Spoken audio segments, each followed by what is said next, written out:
Oke baik, Assalamualaikum warahmatullahi wabarakatuh. Selamat sore, semangat pagi. Pagi. Kayaknya masih semangat ya.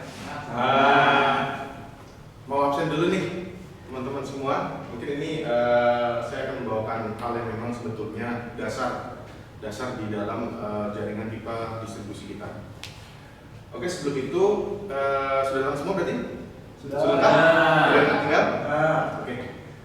Ini merupakan biodata saya, yang dimana saat ini saya berada di section Project Operation Area 1, yang sebelumnya memang kurang lebih sekitar 12 tahun saya ada di bagian transmisi dan produksi dan transmisi.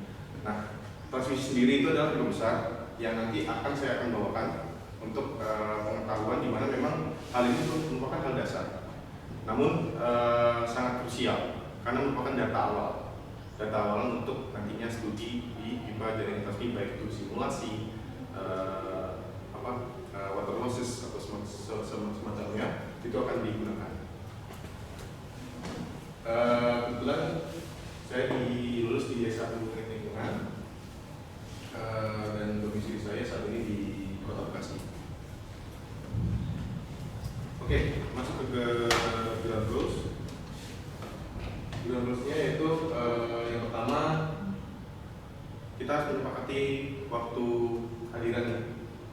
Jadi mau jam berapa? Kita awal training ini kita sepakati jam 8, jam 9, 10, setengah 9 ya, di tengah ya. Lalu jika ada mendapatkan telepon, boleh langsung untuk ke luar ruangan, silakan dengan angkat tangan, silakan. Dan jika ada yang ingin ditanyakan pada saat saya menjelaskan, monggo silakan. Dan kita juga mengedepankan respect ya, untuk saling, karena di sini kita tidak ada yang lebih pintar atau apa, kita saling mengisi, saling belajar sama-sama. Oke, di sini saya mengacu pada standar kompetensi kerja nasional Indonesia, yang dimana di kodenya adalah di E360012011701, dimana dengan judul ini adalah unit melakukan pengukuran debit dan tekanan. Nah, ini tadi saya bilang di awal, itu sangat dasar data bagi jaringan distribusi kita, yaitu di pipa pelayanan di Pamjaya, itu melakukan pengukuran debit dan tekanan. Dalam hal ini saya akan mengambil judul atau mengambil KUK atau kriteria unit kerjanya di bagian 2.2, yaitu tekanan diukur di lokasi yang ditentukan dengan sesuai dengan POS atau SOP atau standar operasional prosedur. Ini akan saya bawakan, yaitu saya akan bawakan alat ukur manometer dan data logger untuk pengukuran tekanan pada jaringan distribusi air, seperti itu. Jadi fokusnya adalah di bentuk tekanan. Jadi untuk pengukuran tekanan yang dimana diakomodir oleh alat ukur tekanan itu sendiri, yang dalam ini kita akan bahas yaitu manometer dan data logger. Adapun tujuan pelatihan sendiri, ini yang saya petik, yang saya ambil dari SKKN tersebut, yaitu peserta pelatihan itu dapat mengetahui dan mengoperasikan jenis-jenis alat ukur tekanan yang digunakan pada jaringan distribusi air. Artinya tidak hanya mengetahui, namun juga bisa mengoperasikan jenis-jenis daripada alat ukur tekanan itu sendiri. Manfaatnya ada dua, sama. Saya juga ambil saya terjemahkan dari SKKN itu. Yaitu yang pertama, Bapak sekalian mampu mengatur dan mengoperasikan beberapa jenis alat ukur tekanan yang digunakan pada jaringan distribusi air. Artinya yang tadi saya bilang di awal, lebih dari satu ya yang kita akan bahas di sini materinya, itu manometer dan data logger. Lalu mampu juga membaca hasil dari pengukuran tekanan secara akurat. Di sini saya akan coba menggambarkan nanti hasil daripada tekanan itu sendiri, pola pemasangan seperti apa, yang nanti goalnya akan menjadi akurat dan presisi. Oke, masuk ke dalam alat ukur tekanan yang saat ini kita akan bahas, yaitu data logger. Ya, data logger sendiri itu lebih kepada alat elektronik. Jadi perangkat elektronik yang dipasang dari waktu ke waktu atau terus menerus, dipasang secara permanen menggunakan instrumen atau sensor yang terpasang. Dia ada dua, yaitu internal sensor dan eksternal sensor. Dan yang dipakai di Pamjaya itu ada dua merek, yaitu merek Software dan HWM Telkom, atau biasa kita sebutnya adalah Multilog.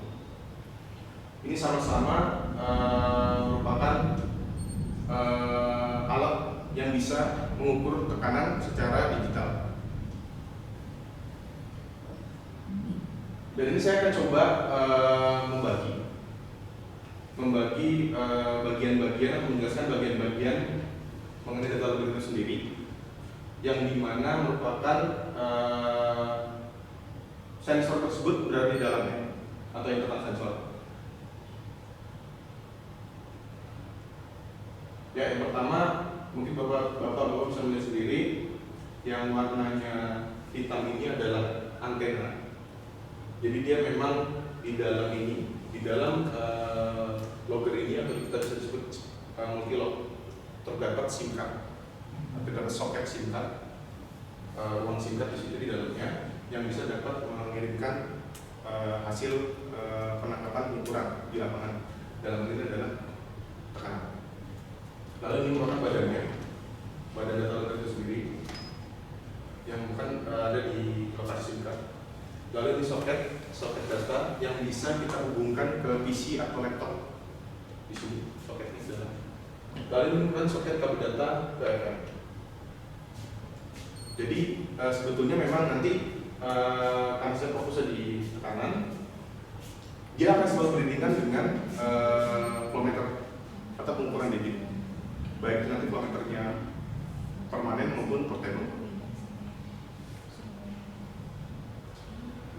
Lalu untuk data logger atau yang memang kita bagi ke dalam sensor yang eksternal atau luar, itu saya ambil contoh di merek Software yang sebelumnya memang sudah dijelaskan. Di sana dia ada antena pemancar geser di dalam sini. Lalu di sini ada soketnya, soket kabel data 2FM yang mungkin sensornya ada di sini.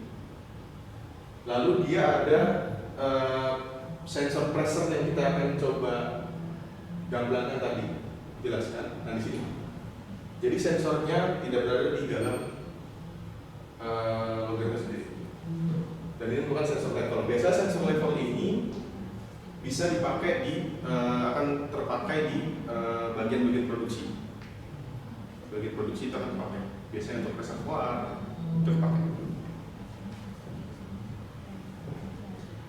Lalu ini merupakan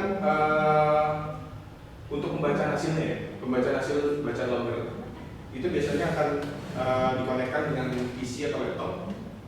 Dan setiap merek logger itu memiliki aplikasinya masing-masing. Kalau untuk multilog, untuk multilog itu adalah aplikasinya HWM. Nah, untuk software itu ada sendiri, Software Lux, itu dia aplikasinya. Jadi, tapi sebetulnya goalnya sama. Jadi dia seperti menyimpan dari penangkapan di lapangan akan disimpan. Nah, ini contoh pemasangannya di jaringan distribusi. Dan ini saya ambil contoh untuk yang di multilog. Makanya tadi saya bilang dia akan selalu beriringan dengan voltmeter. Ini merupakan permasalahan yang sering terjadi, Bapak-Bapak sekalian, yang sering terjadi untuk gangguan logger itu sendiri. Jadi yang pertama saya bagi 3, di mana logger itu biasanya kalau sebelum pasangan bisa terjadi itu tidak bisa disetting karena baterainya habis dan konektornya itu patah. Seperti saya jelaskan di sebelumnya, konektor itu patah. Lalu nomor 2 adalah saat pemasangan. Nah, saat pemasangan ini bisa juga ke arah fisik atau human error bisa masuk, dan juga di lingkungan. Nah, seperti ini chamber-chamber kita yang memang beberapa seperti ini. Jadi tidak ada air. Dan ini juga merupakan salah satu obstacle atau hambatan ya untuk performance daripada logo itu sendiri. Lalu setelah pemasangan, pada saat kita sudah memasang dan kita akan melepasnya atau mendownloadnya, kadang-kadang nggak terbaca. Nah itu juga masuk ke dalam gangguan. Biasanya gangguannya adalah kabel pressure tertekuk dan lupa memasang kembali tutup soket sehingga air bisa masuk. Oke, sebelum saya masuk ke dalam bahasan lanjutan itu manometer, ada yang tanyakan? Oke, Pak, silakan. Kan tadi di gambar ada aja Pak, ada sensor pressure internal dan eksternal. Nah, itu maksudnya seperti apa ya Pak? Oke, baik. Jadi sensor internal itu gampangnya seperti ini, Pak Agung.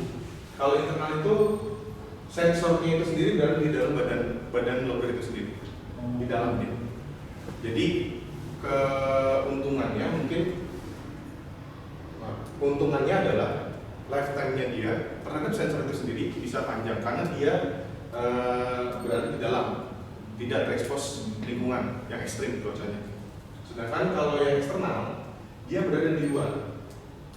Nah, berada di luar memang keuntungannya adalah dia bisa ditempatkan jauh dari titik pemantauan. Artinya dia nggak mesti dekat dengan titik pemantauan, dia bisa jauh.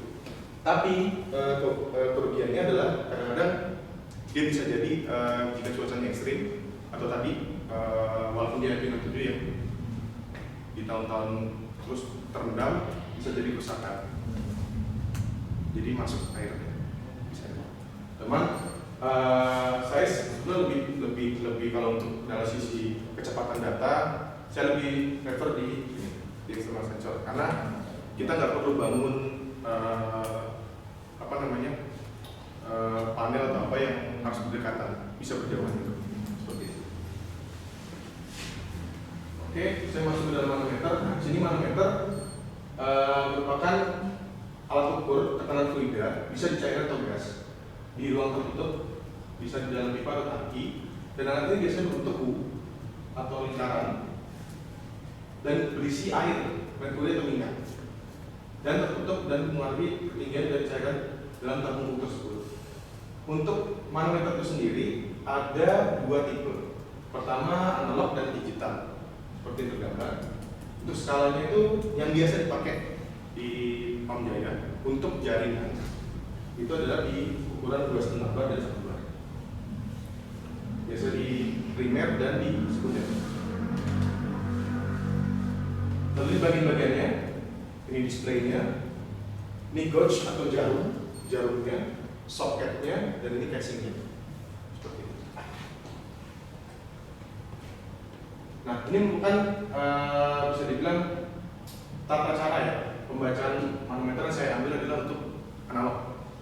Jadi cara membacanya yaitu memperhatikan jarum penunjuk yang terdapat pada manometer pada saat mengukur tekanan itu harus 0. Awal-awal sebelum kita masuk harus 0. Lalu memperhatikan jarum penunjuk tersebut ketika mengarah pada nominal ukur yang terdapat pada manometer. Jadi harus pada saat kita mengukur tuh si ini harus menghadap ke kita agar kita terus. Lalu jarum penunjuk tekanan akan berhenti sesuai dengan tekanan yang dihasilkan oleh bidang ukur. Jadi pada saat kita pasang, jarum akan bergerak dan akan berhenti. Maka itulah tekanannya, nilai tekanannya. Dan satuannya itu bisa PSI dan bar. Dan batasnya yang tadi saya bilang sebelumnya bisa 1 bar dan 2,5 bar. Nah, ini merupakan tata cara pemasangannya yang kita lakukan di jaringan Pamjaya, baik itu di pipa primer maupun di distribusi. Jadi ada 3 bagian, yaitu pekerjaan persiapan, pelaksanaan pekerjaan, penyelesaian pekerjaan. Yang pas dikonsenkan adalah atau yang diutamakan itu ada di bagian pelaksanaan pekerjaan.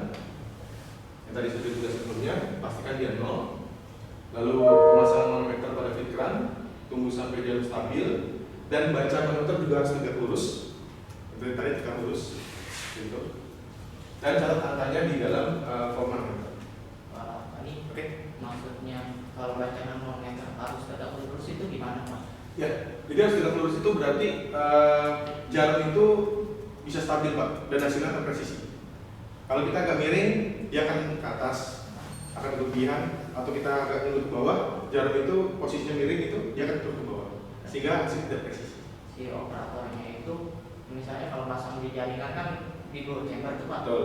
Berarti si operatornya itu harus turun ke chamber dan pastikan dia bacanya tegak lurus, nggak Betul. boleh dari atas ya Pak. Betul. Ya, itu fungsinya. Oke Pak. Sama-sama pasti. Nah, ini merupakan pemeliharaan alat ukur tekanan. Ini merupakan hand pump ya. Jadi hand pump ini digunakan untuk menzirokan, jadi membuat nol, titik nolnya akan kembali ke nol jika dia memang tidak nol, untuk manometer dan logger. Dan ini sedikit gambaran ya. Nanti gambarannya adalah posisi belum ada alat ukuran diverifikasi seperti ini. Nah ini merupakan kabelnya logger. Lalu ini kabelnya manometer yang nantinya akan dibandingkan dan akan di hand pump, disambung ke manometer yang akan diverifikasi. Jadi ada satu manometer yang jadi rujukan. Kalau sudah juga standar itu. Betul Pak, satu rujukan. Begitu. Oke. Kesimpulan dari hal yang materi tadi saya sampaikan, yaitu sebetulnya tadi halnya itu sangat simpel dan hasilnya pun kita dapat satu parameter yaitu tekanan. Tapi jika ingin mendapatkan hasil yang akurat di dalam jaringan distribusi air, itu diperlukan pengetahuan tadi, pengetahuan alat-alat ukur tekanan itu, baik itu logger maupun manometer, dan pemakaiannya juga harus piawai. Artinya harus dalam operasionalnya harus benar. Karena nanti salah sedikit tadi seperti yang contoh harus ditanyakan hal yang simpel. Kita tidak tegak lurus bacaannya, itu akan jarumnya akan jarum gauge-nya itu akan meleset gitu, dan hasilnya tidak presisi. Ini yang sedikit rekapan materi yang tadi saya sudah sampaikan dari awal sampai akhir. Mungkin bapak bisa menjawab, silakan. Tipe manometer dan skala manometer yang sudah dijelaskan sebelumnya. Oke. Kalau nggak salah manometernya ada dua, yang manual analog atau satu lagi digital. Oke, skalanya yang tadi disebut materi ini. 1 dan 2,5. Oke, kita coba tes ya. Jadi Pak Rusdi udah memang ahlinya ya. Oke, kita masuk ke dalam evaluasi. Di sini saya akan membagikan link GFOM. Sudah diikuti Pak? Ya sudah, saya masukkan di dalam grup. Oke. Saya kirim. Tadi sebelum saya jelaskan, waktunya 2 menit ya Bapak, dan ditutup buku dan bekerja mandiri. Karena saya buat sesimpel, tapi cepat dimengerti karena ini hal yang sangat penting walaupun sebenarnya. Oke, sudah. Oke, sudah. Siap. Oke, waktunya selesai. Time's up. Sudah dikirimkan? Bapak. Oke. Nah, di sini ada tugas tambahan. Tugas tambahannya mudah sih Bapak ya. Handout yang sudah dipegang Bapak sekalian itu bisa dirangkum dan memang simpel aja. Fokusnya di tekanan, data logger dan manometer. Silakan dirangkum dan dikumpulkan minggu depan ke saya dalam bentuk soft copy. Nantinya akan saya compile dan saya akan nilai dan saya akan coba kerjasamakan dengan Silasi ya, Pak Jaya. Oke, sebelum kita keluar dari kelas, mungkin beres dulu ya. Nanti kalau ada sampah-sampah Bapak Ibu atau yang tertinggal, karena mungkin juga udah sore, ada yang tertinggal, jangan sampai ada tertinggal, baik itu HP. Mungkin itu yang bisa saya sampaikan. Terima kasih untuk atensinya dan pertanyaannya. Wassalamualaikum warahmatullahi wabarakatuh.